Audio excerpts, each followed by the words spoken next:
Hello everyone, I am Damayanti. Welcome to my YouTube channel.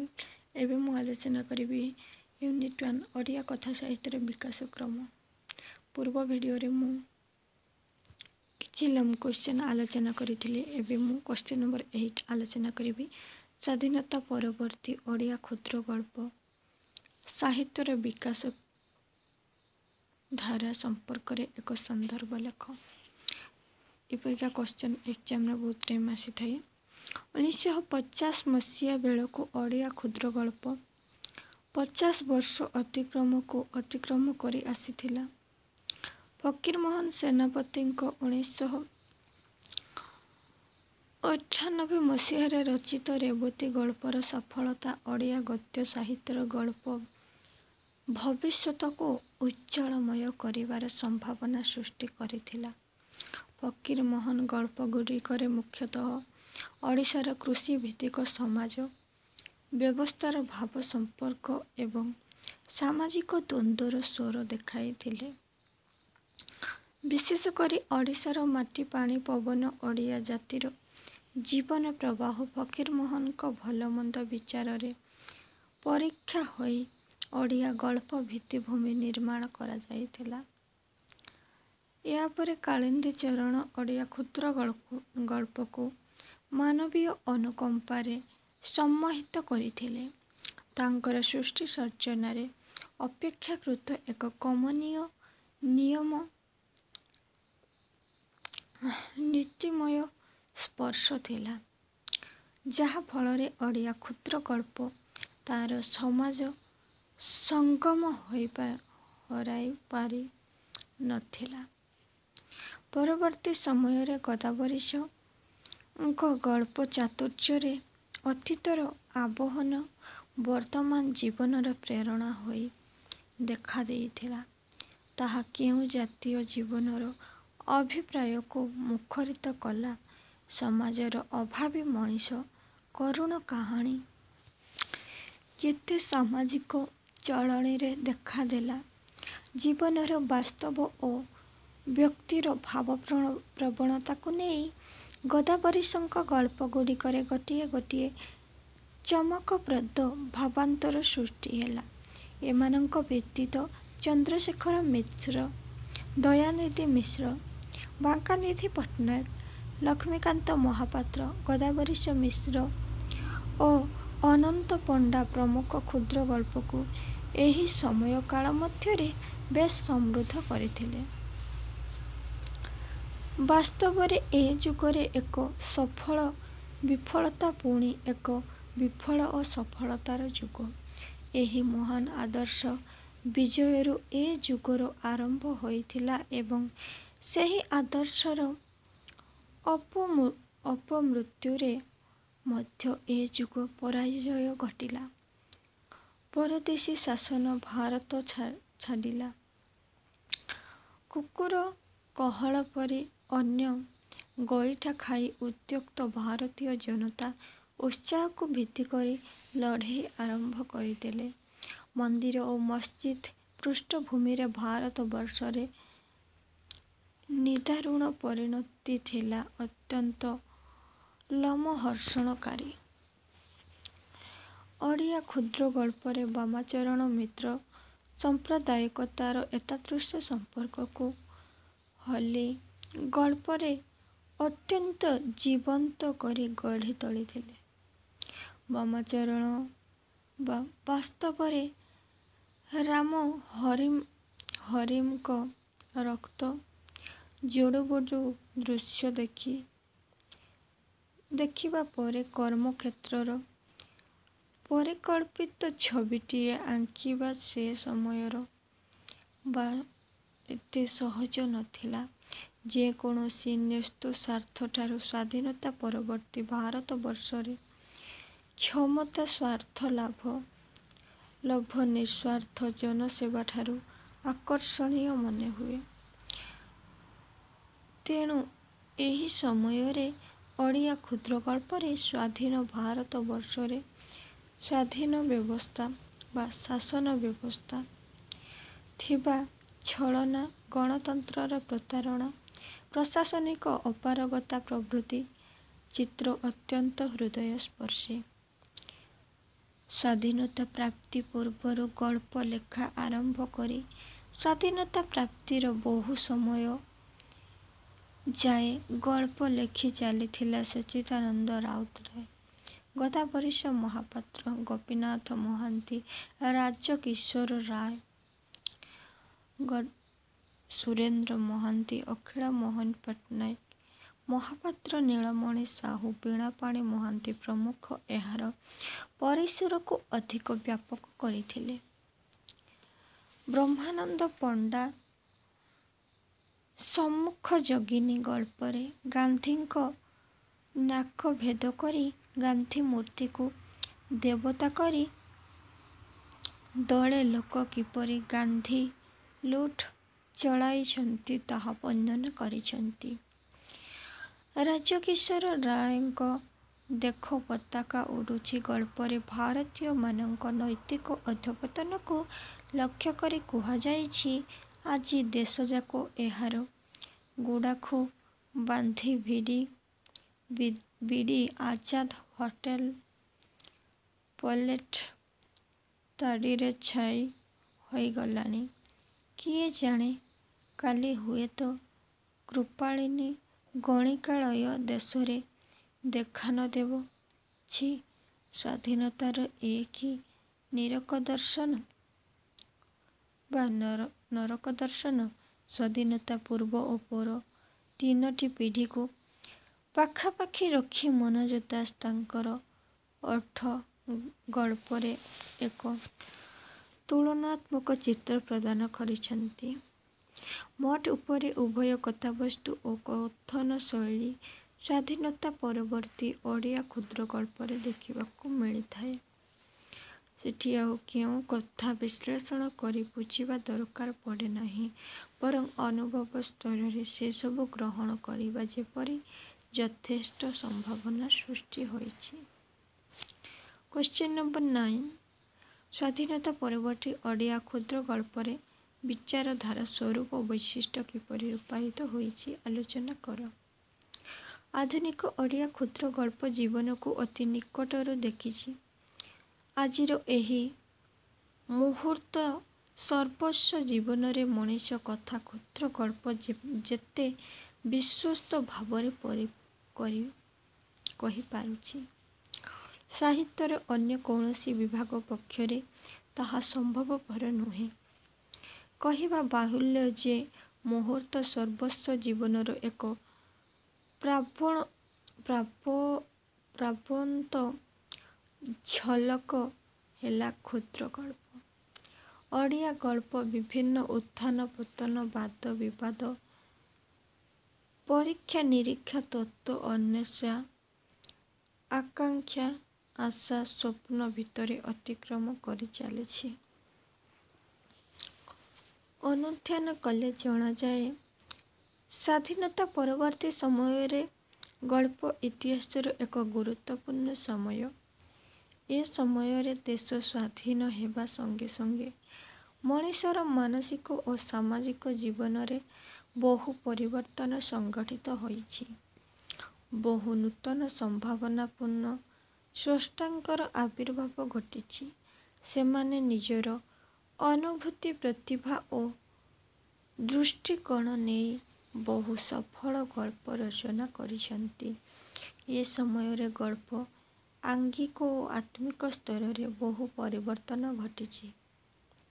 ବେକାରୀ ସମସ୍ୟା ଅର୍ଥାତ୍ ମାନଦଣ୍ଡଠାରୁ ଆରମ୍ଭ କରି ନିଃସଙ୍ଗ ବ୍ୟକ୍ତି ସତ୍ତାଟିର ଅଚେତନ ସ୍ତରରେ ଅକୁହା କଥା, ଇତିହାସ କିମ୍ବଦନ୍ତୀ, ପଞ୍ଚତନ୍ତ୍ର କାହାଣୀ, ବାସ୍ତବ ଜୀବନର ହାବଭାବ, ମଣିଷ ଏବଂ ପଶୁପକ୍ଷୀମାନଙ୍କର ମନସ୍ତତ୍ତ୍ୱ, ଜୀବଜଗତର କାହାଣୀକୁ ଉପଜୀବ୍ୟ କରି ଗଳ୍ପ ଲେଖା ହୋଇଛି। ସ୍ୱାଧୀନତା ପରବର୍ତ୍ତୀ ସମୟରେ ନୂଆ ନୂଆ ଲେଖକମାନଙ୍କର ଆବିର୍ଭାବ ଘଟିଛି। 1947 ଆଗରୁ ଯେଉଁ କେତେଜଣ ନୂଆ ନୂଆ କଲମ ଧରିଥିଲେ, ସେହି ଗଳ୍ପମାନେ ସ୍ୱାଧୀନତା ପରେ ପ୍ରତିଷ୍ଠିତ ହୋଇଛନ୍ତି। ଗଳ୍ପ ଅଧିକନ୍ତୁ ବ୍ୟକ୍ତିକେନ୍ଦ୍ରିକ ହୋଇଛି।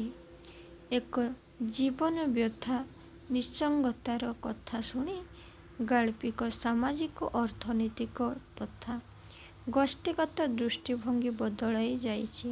ନୂତନ ଶିଳ୍ପ ସଭ୍ୟତା, ବିଜ୍ଞାନର ନବ ଉଦ୍ଭାବନ, ଦ୍ୱିତୀୟ ବିଶ୍ୱଯୁଦ୍ଧ ତଥା ଜ୍ଞାନର ପରିସମାପ୍ତି ବୃଦ୍ଧି ପ୍ରଭୃତି ଓଡ଼ିଆ ଗଳ୍ପର ବାତାବରଣକୁ ବଦଳାଇ ଦେଇଛି। ପ୍ରାକ୍ ସ୍ୱାଧୀନତା କାଳରେ ଯେଉଁ ସାମାଜିକ ତଥା ଗୋଷ୍ଠୀଗତ ଜୀବନ ମୁଖ୍ୟ ହୋଇ ରହିଥିଲା, ଏ ସମୟରେ ତାହା ଗୌଣ ହୋଇଯାଇଛି। ବ୍ୟକ୍ତିକୈନ୍ଦ୍ରିକ ଜୀବନ ଗୁରୁତ୍ୱ ଲାଭ କରିବା ସଙ୍ଗେ ସଙ୍ଗେ ଲେଖକଙ୍କ ଅନୁଭବ କରିଛି, ସୁସ୍ଥ ସମାଜ ପରି ସୁସ୍ଥ ମନର ବି ଆବଶ୍ୟକ ଅଛି। ଦ୍ୱିତୀୟ ବିଶ୍ୱଯୁଦ୍ଧର ଅପକ୍ଷୟୀ ଚିନ୍ତାଧାରା କ୍ରମଶଃ ଓଡ଼ିଆ ବୁଦ୍ଧିଜୀବୀମାନଙ୍କୁ ଗ୍ରାସ କରିବା ସହିତ ମାର୍କ୍ସବାଦୀ ଓ ଫ୍ରଏଡବାଦୀ ଚିନ୍ତାଧାରାର ସମ୍ପର୍କ ଦେଖାଦେଇଛି। ସୁରେନ୍ଦ୍ର ମହାନ୍ତିଙ୍କ ସିନ୍ଥ ଦୃଷ୍ଟିଭଙ୍ଗୀ ନେଇ ଗଳ୍ପ ଫୁଲପକା କବିତାର ଧାରା ବ୍ୟବହାର କରିବାକୁ ଲାଗିଲେ। ମନୋଜ ଦାସଙ୍କ ଅଧିକାଂଶ ଗଳ୍ପ ପଞ୍ଚତନ୍ତ୍ର ଶୈଳୀରେ ଲେଖାଗଲା। ସ୍ୱାଧୀନତା ପରେ ଆମର ସାମାଜିକ ଜୀବନରେ ଯୌଥ ପରିବାରର ଦ୍ରୁତ ଗତିରେ ଭାଙ୍ଗିବାକୁ ଲାଗିଲା। ନାରୀ ପୁରୁଷ ଉଭୟ ମିଳିତ ହୋଇ ଶିକ୍ଷିତ ଚାକିରିଆ ହେବାରେ ଲାଗିଲେ। ନାରୀ ନିଜର ସାମାଜିକ ଅଧିକାର ଖୋଜି ବସିଲା। ନିଜର ସ୍ୱାମୀ ମଧ୍ୟରେ ଆବଦ୍ଧ ନ ରହି ଓଡ଼ିଆ ଗାଳ୍ପିକମାନେ ଭାରତ ତଥା ବିଶ୍ୱର ରାଜନୈତିକ, ଅର୍ଥନୈତିକ, ସାମାଜିକ, ସାଂସ୍କୃତିକ ପରିବେଶ ଆଡ଼କୁ ଦୃଷ୍ଟି ନିକ୍ଷେପ କଲେ। ନୂତନ ଭାବବୋଧ, ନୂତନ ଦୃଷ୍ଟିଭଙ୍ଗୀ ନେଇ ଗାଳ୍ପିକ ଗଳ୍ପ ଲେଖି ଚାଲିଲେ। ସୁରେନ୍ଦ୍ର ମହାନ୍ତିଙ୍କ କୃଷ୍ଣଚୂଡ଼ା, ମହାନଗରୀର ରାତ୍ରି, ରୁଟି ଓ ଚନ୍ଦ୍ର, ମହାନିର୍ବାଣ, ଗୋପୀନାଥ ମହାନ୍ତିଙ୍କ ଘାସର ଫୁଲ, ପୋଡ଼ା କପାଳ, ପିମ୍ପୁଡ଼ି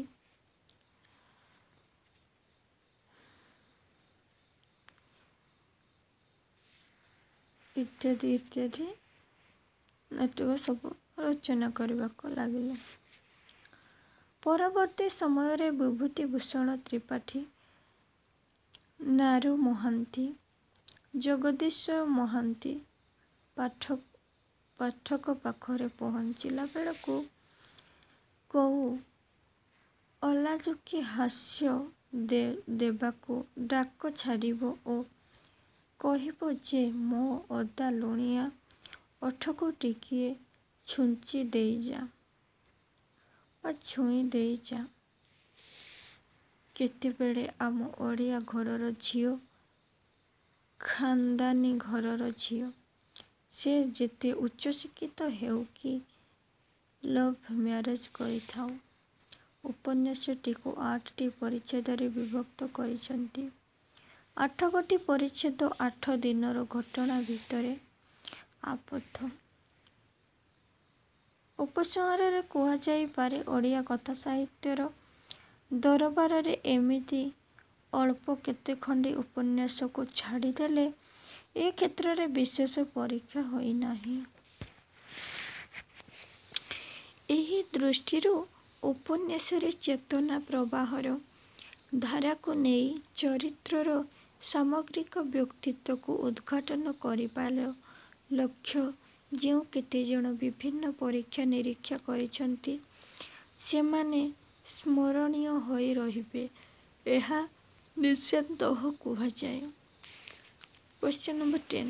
ସ୍ୱାଧୀନତା ପରବର୍ତ୍ତୀ ଓଡ଼ିଆ ପତ୍ରପତ୍ରିକା ସମ୍ପର୍କରେ ଧାରଣା ଦିଅ। ଏଇଟା ମଧ୍ୟ ଏକ୍ଜାମରେ ବହୁତ ଟାଇମ୍ ପଡ଼ିଥାଏ। ଓଡ଼ିଆ ସାହିତ୍ୟରେ ପତ୍ରୋପନ୍ୟାସ। ପ୍ରଥମ ଉପନ୍ୟାସ କହିଲେ ଲେଖା ହୁଏ 1932 ମସିହାରେ। ଏହାର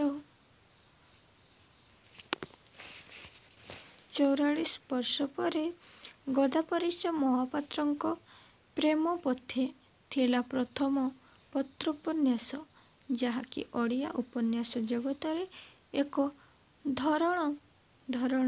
ଧରଣର ଉପନ୍ୟାସ ଲେଖିବା ପାଇଁ ସମ୍ଭାବନା ପ୍ରସ୍ତୁତି ଆଣିଥିଲା।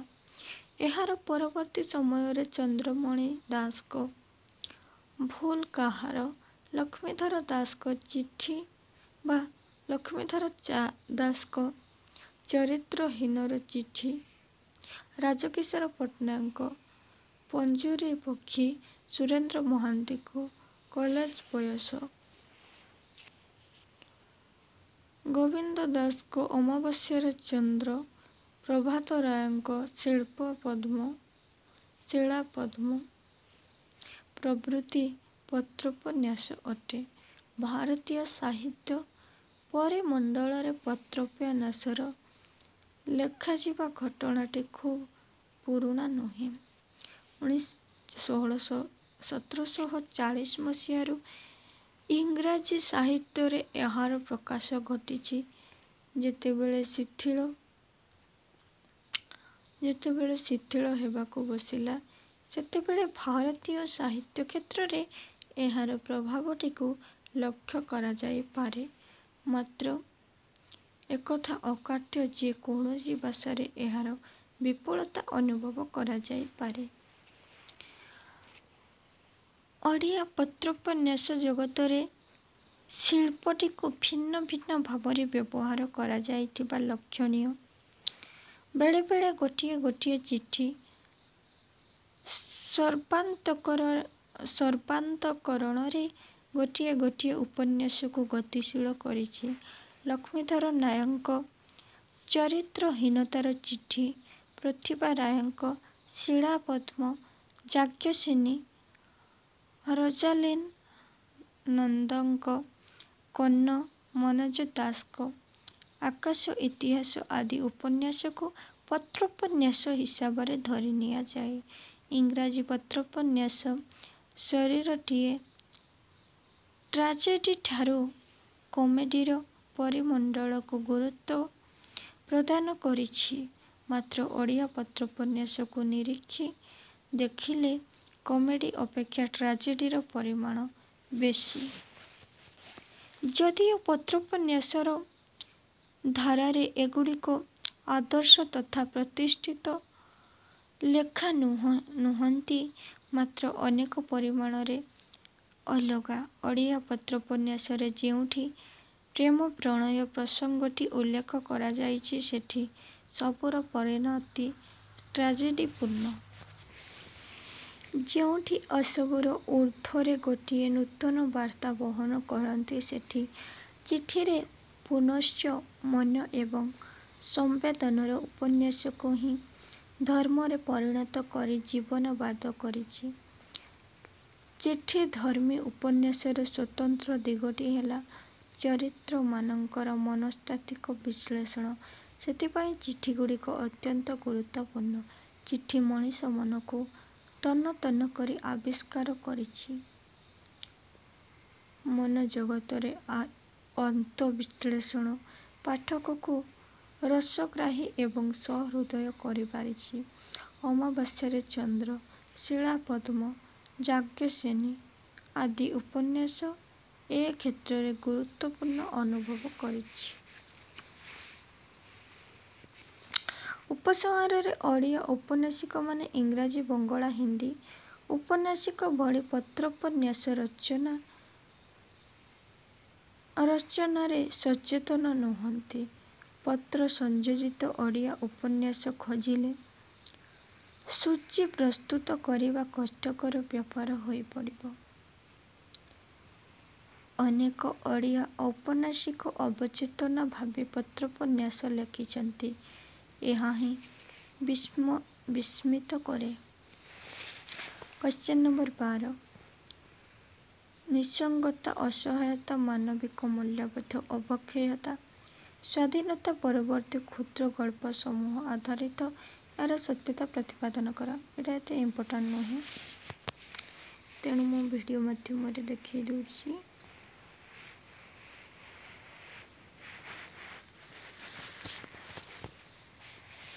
ଏଟା ମଧ୍ୟ ଇମ୍ପୋର୍ଟାଣ୍ଟ ନୁହେଁ।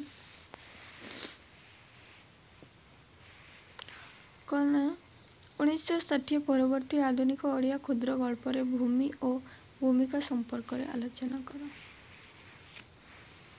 ଭିଡ଼ିଓ ମାଧ୍ୟମରେ ମୁଁ ଦେଖାଇ ଦେଉଛି, ଆପଣମାନେ ନୋଟ୍ କରିନେବେ।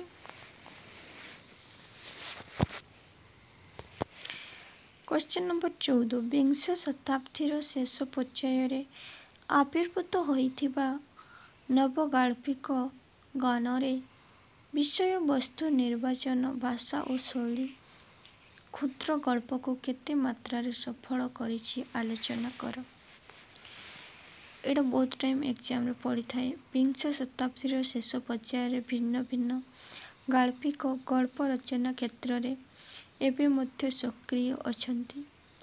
ଏ ଯୁଗର କଥାକାରମାନେ ପରମ୍ପରା, ସଂସ୍କୃତି, ମାନବ ମୂଲ୍ୟବୋଧ, ମୂଲ୍ୟ, ଗୌରବବୋଧ, ସ୍ନେହ, ପ୍ରେମ, କରୁଣା ଓ ସରଳତା, ସ୍ନିଗ୍ଧତା,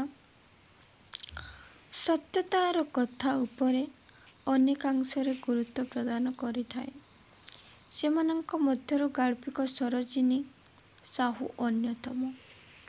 କାବ୍ୟିକ ଅଥଚ ସରଳ ଭାଷା ବିଧାନର କାହାଣୀମାନ ଅଥଚ ବର୍ତ୍ତୁଳ କଥା ଭାଗ ରଚନା କରି ସେ ଓଡ଼ିଆ କଥା ଜଗତରେ ଏକ ସ୍ୱତନ୍ତ୍ର ଶିଳ୍ପୀର ପ୍ରତିଷ୍ଠା ପାଇଛନ୍ତି। ଚନ୍ଦ୍ରଶେଖର ରଥ ଓଡ଼ିଆ କଥା ସାହିତ୍ୟରେ ଆତ୍ମପ୍ରକାଶ କଲାବେଳକୁ ପ୍ରବନ୍ଧ ରମ୍ୟ ରଚନା ବିଭାଗରେ ମୌଳିକତା ପ୍ରତିପାଦନ କରି ସାରିଥିଲେ। କେଡ଼ା ନାମକ ଏକ ଗଳ୍ପ ମାଧ୍ୟମରେ ସେ ସହସା ଗଳ୍ପ କ୍ଷେତ୍ରରେ ଚାଞ୍ଚଲ୍ୟ ସୃଷ୍ଟି କରିଥିଲେ। ବନ୍ୟା ପରେ ଏବଂ କେତେଗୁଡ଼ିଏ ଗଳ୍ପକୁ ନେଇ ସେ ଅନେକ ବନ୍ଧ୍ୟା ପରେ ଏକ ଗଳ୍ପ ସଂକଳନ ପ୍ରକାଶ କରିଥିଲେ। ପରେ ପରେ ମାତ୍ର 4 ବର୍ଷ ମଧ୍ୟରେ ନିଜର ତୃତୀୟ ଗଳ୍ପ ସମ୍ରାଟ ଓ ଅନ୍ୟମାନେ ପାଇଁ ସେ ସାରଳା ପୁରସ୍କାର ଲାଭ କରି ସାରସ୍ୱତ ଜଗତରେ ଆଲୋଡ଼ନ ସୃଷ୍ଟି କରିଥିଲେ। ଏଇଟା ଏକ୍ଜାମରେ ପଡ଼େ ସର୍ଟ କ୍ୱେଶ୍ଚନ। କେଉଁ ପୁସ୍ତକ ପାଇଁ ଯେ ସାରଳା ପୁରସ୍କାର ପାଇଥିଲେ? ନା ସମ୍ରାଟ ଓ ଅନ୍ୟମାନେ। ଓଡ଼ିଆ ଗଳ୍ପରେ ରୋମାଣ୍ଟିକ ବାସ୍ତବବାଦର ସ୍ୱର ସୃଷ୍ଟି କରିଛି ତରୁଣକାନ୍ତି ମିଶ୍ର। କେବଳ ପ୍ରେମ ପ୍ରଣୟ ନୁହେଁ, ତ୍ୟାଗ, ଦୟା, କ୍ଷମା, ସ୍ନେହ, ମମତାର ମାଧୁର୍ଯ୍ୟରେ ତରୁଣକାନ୍ତିଙ୍କର ଗଳ୍ପ ଖୁବ୍ କୋମଳ ଓ ଆବେଗ ସ୍ନିଗ୍ଧ। ତାଙ୍କ ଗଳ୍ପରେ ବ୍ୟକ୍ତିଗତ ଅନୁଭୂତି ସାର୍ବଜନୀନ। ତାଙ୍କର ଗଳ୍ପ ଚରିତ୍ର ଜଣେ ସଜ୍ଜନ, ଅନ୍ତତଃ ଜଣେ ଭଲ ମଣିଷ। ଗଳ୍ପ ସଂରଚନା ତ୍ରୁଟିଶୂନ୍ୟ। ସ୍ୱର ନିଃସଙ୍ଗତାର ସ୍ୱର, କୋମଳ ଗାନ୍ଧାର, ବହୁବ୍ରୀ, ଆକାଶ ସେତୁ, ଜଣେ ନିରସ୍ତ୍ର ଅତତାୟୀ ପ୍ରଭୃତି ଆକର୍ଷଣୀୟ ଗଳ୍ପ ଭାବେ ବେଶ୍ ପରିଚିତ। ଓଡ଼ିଆ ଗଳ୍ପର ବିଷୟବସ୍ତୁ ବିନ୍ୟାସରେ ଓ ଉପସ୍ଥାପନା ଶୈଳୀରେ ଏକ ନୂତନତା ପ୍ରଦାନ କରିଛି କଥାକାର ଜଗନ୍ନାଥ ପ୍ରସାଦ ଦାସ। କଳାର ନାନା କ୍ଷେତ୍ରକୁ ତାଙ୍କର ଅବଦାନ ସତ୍ତ୍ୱେ ଗଳ୍ପ ବିଭାଗ ତଥାପି ଜାଜ୍ୱଲ୍ୟମାନ। ଶ୍ରୀ ଦାସ ଥିଲେ ନବୀନ ଶୈଳୀର ସ୍ରଷ୍ଟା। ତାଙ୍କର ପ୍ରାଜ୍ଞ ଅନୁଭୂତି ଓଡ଼ିଆ ଗଳ୍ପକୁ ଭାବଦୃଷ୍ଟିରୁ ପରିପୃଷ୍ଟ ଓ ବିଷୟ ଦୃଷ୍ଟିରୁ ପରିବ୍ୟାପ୍ତ କରିଛି। ତାଙ୍କର ଗଳ୍ପରାଶି ମଧ୍ୟରେ ଭବନାଥ ଏବଂ ଅନ୍ୟମାନେ, ଦିନଚର୍ଯ୍ୟା, ଆମେ ଯେଉଁମାନେ, ସାକ୍ଷାତକାର, ପ୍ରିୟ ବିଦୂଷକ ପ୍ରଭୃତି ମାଇଲଖୁଣ୍ଟ ଅଟେ। ଭାବବସ୍ତୁଟି ମଣିଷର ଆତ୍ମିକ ଉନ୍ନତ ପଥରେ ମାନବୀୟ ପ୍ରତିବନ୍ଧକ ଓ ତାର ନିରାକରଣର ପ୍ରଯତ୍ନ। ଗଳ୍ପର ଆଙ୍ଗିକ ପ୍ରକାରଣରେ ସେ ପରୋକ୍ଷା ମନସ୍କ କାହାଣୀହୀନ ଓ ଘଟଣାଧର୍ମୀ ଗଳ୍ପ ରଚନା ଆଗ୍ରହୀ। ବନଦେବୀ ନାରୀ ମନୋଭାବକୁ ସଂସାର, ସମାଜ, ପରିବାର ଓ ବ୍ୟକ୍ତି ମଣିଷର ମନଗହନର କଥା ଚିତ୍ରଣ କରିପାରିଛନ୍ତି ଦକ୍ଷତାର ସହ। ଘରୋଇ ପରିବେଶରେ ସମସ୍ତଙ୍କ ପାଠ୍ୟ ହୋଇପାରେ ତାଙ୍କର ସମସ୍ତ ସୃଷ୍ଟି। ରାଗ ବିରାଗ, କେତୋଟି ସବୁଜ ପତ୍ର, ତାରା ଫୁଟିବାର ବେଳ, ବସ୍ତିସାରା ଖୋକ, ସର୍ବାଧିକ ପ୍ରକାଶିତ ଓ ପ୍ରଶଂସିତ ପୁସ୍ତକ, ପୁରସ୍କୃତ କାଳ୍ପିକ। ଉପର ଆଲୋଚିତ କଥାକାର ଗଣ ପ୍ରକୃତରେ ଏକ ଦ୍ୱନ୍ଦ୍ୱ ସଂଘାତର କାଳ ଅନ୍ତର୍ଗତ। ଏମାନେ ନିକଟ ପୂର୍ବବର୍ତ୍ତୀ ନବଚେତନା ଧର୍ମର ପ୍ରଭାବରୁ ମୁକ୍ତ ହୋଇପାରୁ ନଥିଲେ, ପୁଣି ଦୂର ପୂର୍ବବର୍ତ୍ତୀ ନବଚେତନା ଧର୍ମର ପ୍ରଭାବରୁ ମୁକ୍ତ ହୋଇପାରୁ ନଥିଲେ, ପୁଣି। ଏହି କ୍ରମରେ ଚନ୍ଦ୍ରଶେଖର, ସରୋଜିନୀ, ରବି ସ୍ୱାଇଁ, ଶ୍ୟାମପ୍ରସାଦ, ପ୍ରତିଭା ଗୌରହରି ଦାସ, ବେଣୁହୁର,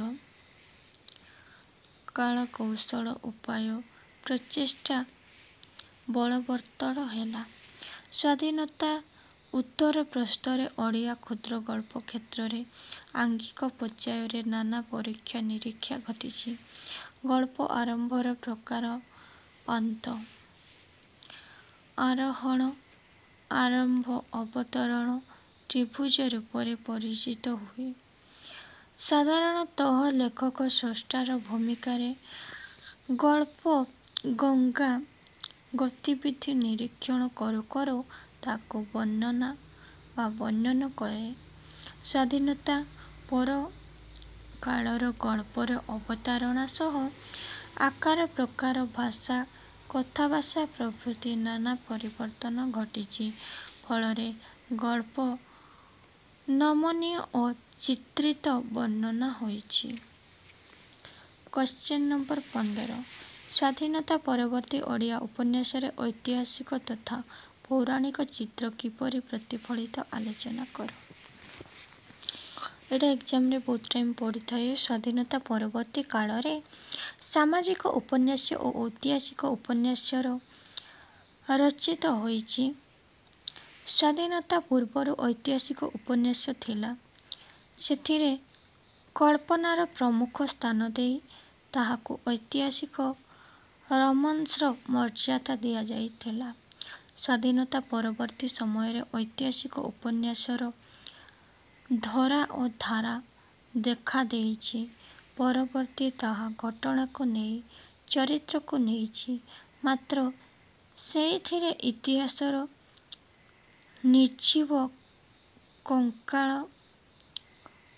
କଙ୍କାଳ ଭିତରୁ ମାନବିକ ସତ୍ୟର ଆବିଷ୍କାର ଉପରେ ଗୁରୁତ୍ୱ ପ୍ରଦାନ କରିଛି। ତଥାପି ସମସ୍ତ ଐତିହାସିକ ଉପନ୍ୟାସ ଯେ କଳାତ୍ମକ ସଫଳତା ଲାଭ କରିଛି, ତାହା ବାଛିବା ଭୁଲ। ସୁରେନ୍ଦ୍ର ମହାନ୍ତିଙ୍କ ଉପନ୍ୟାସ ନୀଳଶୈଳ 1986 ଏକାନ୍ତ ଉଲ୍ଲେଖଯୋଗ୍ୟ ସଫଳତା। ସତ୍ୟ ଓ କଳ୍ପନା, ଇତିହାସ ଓ କିମ୍ବଦନ୍ତୀ ସବୁ ମିଶି ଏକ ମହାକାବ୍ୟିକ ଭାବଧାରା ସୃଷ୍ଟି କରିଛି। ସ୍ୱାଧୀନତା ପୂର୍ବରୁ କେତେକ ରାଜନୈତିକ ଉପନ୍ୟାସ ରଚିତ ହୋଇଥିଲେ ହେଁ ସ୍ୱାଧୀନତା ପରେ ରାଜନୈତିକ ଯେଉଁ ଅବକ୍ଷୟ ଦେଖାଦେଇଛି, ରାଜନୈତିକ ଚରିତ୍ରମାନଙ୍କର ଯେଉଁ ସ୍ୱେଚ୍ଛାଚାରିତା ପ୍ରକାଶ ପାଇଛି, ତାହା ଏ ସମୟର ଉପନ୍ୟାସମାନଙ୍କରେ ବିଶେଷ ଭାବରେ ରୂପାୟିତ। ପୂର୍ବ ଉପନ୍ୟାସମାନଙ୍କରେ ଆଦର୍ଶ ଓ ଦେଶ ପାଇଁ ଆତ୍ମୋତ୍ସର୍ଗ ଗୁରୁତ୍ୱପୂର୍ଣ୍ଣ ସ୍ଥାନ ନେଇଥିବା ବେଳେ, ସ୍ୱାଧୀନତା ପରବର୍ତ୍ତୀ ଉପନ୍ୟାସରେ ରାଜନୈତିକ ଆଦର୍ଶ ପରିବର୍ତ୍ତେ ଉତ୍କଟ ଭବବାଦ ପ୍ରମୁଖ ସ୍ଥାନ ପାଇଛି। ସ୍ୱାଧୀନତା ପରେ ଗଣତାନ୍ତ୍ରିକ ପରିବେଶରେ ଭୋଟ ରାଜନୀତି ପ୍ରଭାବ ବିସ୍ତାର କରିଛି। ମୂଲ୍ୟପ୍ରଦ ହ୍ରାସ ପାଇଛି। ମୂଲ୍ୟ ଉପରେ ଗୁରୁତ୍ୱ ଆରୋପିତ ହୋଇଛି। କ୍ଷମତା ରାଜନୀତି ଉଲ୍ଲଂଘନ, କାକରଡ଼ି, ଗଣତାନ୍ତ୍ରିକ ଆଚରଣରେ ସଙ୍କଟ, ଦେଶ ସେବା ନାମରେ ଆତ୍ମସେବା, ପ୍ରତାରଣା ଇତ୍ୟାଦି। ରାଜନୀତି ଉପନ୍ୟାସରେ ପ୍ରକାଶ ପାଇ ପାଠକଙ୍କ ଭିତରେ ଆତ୍ମସଚେତନା ସୃଷ୍ଟି କରିବାକୁ ଉଦ୍ୟମ କରିଛି।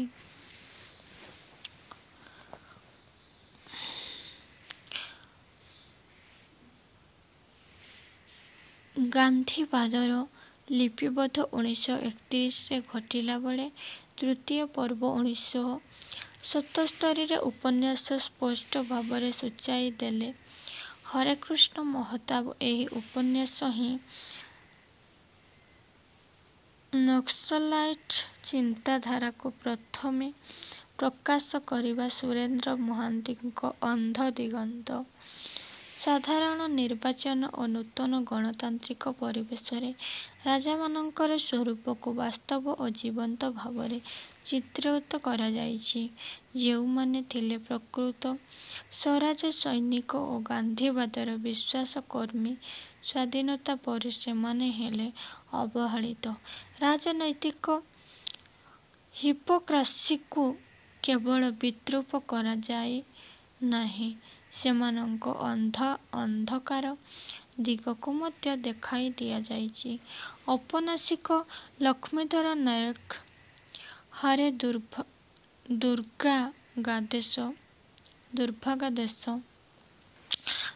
ଦୁର୍ଭାଗା ଦେଶ, ମୋ ସ୍ୱପ୍ନ ସହର, ସର୍ବହରା, ରକ୍ତ ଝରା ହୋଇ ପରିଚିତ, ବ୍ରଜମୋହନ ମହାନ୍ତିଙ୍କ ନିଃଶବ୍ଦ ଆକାଶ, ଅନ୍ଧ ପୃଥିବୀ, ଧରିତ୍ରୀର କାନ୍ଦ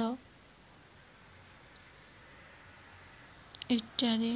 କିଶୋରୀଚରଣ ଦାସଙ୍କ ନେତା ଓ ନେତ୍ରମଣି, ସ୍ୱର୍ଗସୀମା, ତମ ଆମ ସମୟର ଶତାବ୍ଦୀ, ଚନ୍ଦ୍ରଶେଖର ରଥଙ୍କ ଐଶ୍ୱର୍ଯ୍ୟ ଉପନିବେଶ, ପଦ୍ମଜପାଳଙ୍କର ଦୁର୍ଗତପନ ବେଳ ଇତ୍ୟାଦି। ସ୍ୱାଧୀନତା ପରବର୍ତ୍ତୀ ସମୟରେ ଓଡ଼ିଆ ସାହିତ୍ୟରେ ପୌରାଣିକ ଉପନ୍ୟାସ ରଚନା କରିବାର ଏକ ନୂତନ ପ୍ରବୀଣ ପ୍ରକାଶ ଅଛି। ଏ ଦିଗରେ କାହ୍ନୁଚରଣ ମହାନ୍ତିଙ୍କ ସତ୍ୟବତୀ ପ୍ରାଥମିକ ଉଦ୍ୟମ, ନୃସିଂହଚରଣ ପଣ୍ଡାଙ୍କ ସପ୍ତସିନ୍ଧୁ ଦୁଇଟି ଭାଗରେ ପ୍ରକାଶିତ। ଏଥିରେ ଭାରତୀୟ ସଂସ୍କୃତିର ମର୍ମ ଉଦ୍ଘାଟିତ। ପ୍ରତିଭା ରାୟଙ୍କ ଚାକ୍ଷୁଷିନୀ, ମହମ୍ମଦ ଶୁକିମିନି ଚନ୍ଦ୍ରଙ୍କର ସୀତା, ରୋଜାଲିନ ଚନ୍ଦ୍ରଙ୍କର କର୍ଣ୍ଣ, ଅନାଦି ସାହୁଙ୍କର ଜରାସନ୍ଧ ପ୍ରଭୃତି ପୌରାଣିକ ଉପନ୍ୟାସ ଭାବରେ ପାଠକୀୟ ଶ୍ରଦ୍ଧା ଅର୍ଜନ କରିଛି। ଶ୍ରୀ ଅରବିନ୍ଦ ଦର୍ଶନ ଉପରେ ଆଧାରିତ ଏହି ଉପନ୍ୟାସ ଏକ ଅଭିନବ ପ୍ରକ୍ରିୟା। ଉପସଂହାରରେ ଏତିକି କୁହାଯାଇପାରେ, ସ୍ୱାଧୀନତା ପରବର୍ତ୍ତୀ ଓଡ଼ିଆ ଉପନ୍ୟାସ ମଧ୍ୟରେ ଐତିହାସିକ ଓ ପୌରାଣିକ ଉପନ୍ୟାସ ରଚନା କରାଯାଇ ମାନବ ସମାଜକୁ ସଚେତନ ଓ ଭକ୍ତି ମାର୍ଗରେ ପରିଚାଳିତ କରିବା ବଳିଷ୍ଠ ମାର୍ଗ ପ୍ରଦର୍ଶନ କରାଯାଇଛି, ଏହା ନିଃସନ୍ଦେହ। କ୍ୱେଶ୍ଚନ ନମ୍ବର 20 ଉପନ୍ୟାସର ସଂଜ୍ଞା ଓ ଗଠନ, କଳା ଏବଂ ପ୍ରକାରଭେଦ ସମ୍ପର୍କରେ ଆଲୋଚନା କର। ଆଧୁନିକ ଯୁଗର ସାହିତ୍ୟ ଗଦ୍ୟ ସାହିତ୍ୟ ଭାବେ ପରିଗଣିତ। ଦ୍ରୁତ ଶିଳ୍ପାୟନ, ବସ୍ତୁବାଦର ପ୍ରସାର, ରାଜନୈତିକ ପରିବେଶର ଜଟିଳତା, ଅର୍ଥନୈତିକ ବୈଷମ୍ୟ ହିଁ ମଣିଷର ଜୀବନକୁ ଜଞ୍ଜାଳମୟ ଏବଂ ଜଟିଳମୟ କରିଛି। ଶ୍ରେଣୀ ସଂଘର୍ଷ, ଜାତି ପ୍ରଥା, ଧାର୍ମିକ ଚିନ୍ତାଧାରା ମୁଣ୍ଡ ଟେକିଛି। ମଣିଷ ମନର ଚିନ୍ତାଧାରା ହୋଇଛି ପରିବର୍ତ୍ତିତ। ଏସବୁ ଘଟଣାର ପ୍ରତିଫଳନ ସାହିତ୍ୟ ଉପରେ ପଡ଼ିଛି। ଗତାନୁଗତିକ ସାହିତ୍ୟ ପରିବର୍ତ୍ତନ ସ୍ୱର ଶୁଣାଯାଇଛି। ଏହି ଶ୍ରେଣୀରେ ସ୍ୱାଧୀନତା ପରବର୍ତ୍ତୀ ସମୟର ଉପନ୍ୟାସ କ୍ଷେତ୍ରରେ ଅଭୂତପୂର୍ବ ପରିବର୍ତ୍ତନ ଘଟିଛି। ଆଧୁନିକ ଯୁଗରେ ଉପନ୍ୟାସ ଗଦ୍ୟ ମହାକାବ୍ୟ ଛଡ଼ା ଆପଣାର ପ୍ରତିଭାକୁ ଭାସ୍କର କବିତାରେ ସମାଜର ଇତିହାସ ଓ ମଣିଷ ଜୀବନର ଗାଥା ହିଁ ଉପନ୍ୟାସ। ମଣିଷ ଜୀବନର ସଂଘର୍ଷମୟ କାହାଣୀ କେବଳ ଉପନ୍ୟାସରେ ହିଁ ବିସ୍ତୃତ ଭାବେ ବର୍ଣ୍ଣିତ। ଯେକୌଣସି ସମୟର ସ୍ପନ୍ଦନ ହିଁ ଉପନ୍ୟାସରେ ରୂପାୟିତ। ଜୀବନର ବାସ୍ତବ ଚିତ୍ର ଉପନ୍ୟାସରେ ସ୍ଥାନ ପାଏ। ସମସ୍ତ ଘଟଣାବଳୀ ସମ୍ପୂର୍ଣ୍ଣ ଅର୍ଥକୁ ଉନ୍ମୋଚନ କରି ପାଠକମାନଙ୍କୁ ସଚେତନ କରାଇବା, ବାସ୍ତବ ସତ୍ୟର ଉଦ୍ଘାଟନ କରିବା ଔପନ୍ୟାସିକମାନଙ୍କର ଲକ୍ଷ୍ୟ। ସାଧାରଣ ଜୀବନ ଚରିତ୍ରକୁ ଉଦ୍ଘାଟନ କରିବା ଉପନ୍ୟାସର ଲକ୍ଷ୍ୟ ନୁହେଁ। ଜୀବନ ଦର୍ଶନର ଅନ୍ତର୍ଦୃଷ୍ଟି ତୀକ୍ଷ୍ଣ ଓ ଭାବାର୍ଥ ଏବଂ ଭାବଗମ୍ୟ ଉପରେ ଗୁରୁତ୍ୱ ପ୍ରଦାନ କରିବା। ଲେଖକ ଜୀବନର ସାରସ୍ୱତ ଦୃଷ୍ଟିଭଙ୍ଗୀ ଜୀବନାଦର୍ଶ ଉପନ୍ୟାସରେ ହୁଏ ପ୍ରତିଫଳିତ। ଉପନ୍ୟାସ ପ୍ରବନ୍ଧ, ନାଟକ, ଗଳ୍ପ ନୁହେଁ। ଏହା ଏକ ସ୍ୱତନ୍ତ୍ର ସାର୍ଥକ କଳା। ପାଠକମାନଙ୍କ ହୃଦୟରେ ଆବେଗ ଭରି ଦେବା ପାଇଁ ସ୍ଥାନେ ସ୍ଥାନେ ନାଟକୀୟ ଉତ୍କଣ୍ଠା ଓ ନାଟକୀୟ ସଂଳାପ ଥାଏ। ଏହା କାବ୍ୟ ପରି ଏଥିରେ ବର୍ଣ୍ଣନା ବୈଚିତ୍ର୍ୟ, ଜୀବନ ଓ ସମାଜର ସଂସ୍କୃତି ସଦୃଶ। ଉତ୍କଣ୍ଠା ଓ ନାଟକୀୟ ସଂଳାପ ଥାଏ। ଏହାର କାବ୍ୟ ପରି ଏଥିରେ ବର୍ଣ୍ଣନା ବୈଚିତ୍ର୍ୟ, ଜୀବନ ଓ ସମାଜ ବିସ୍ତୃତି ସଦୃଶ।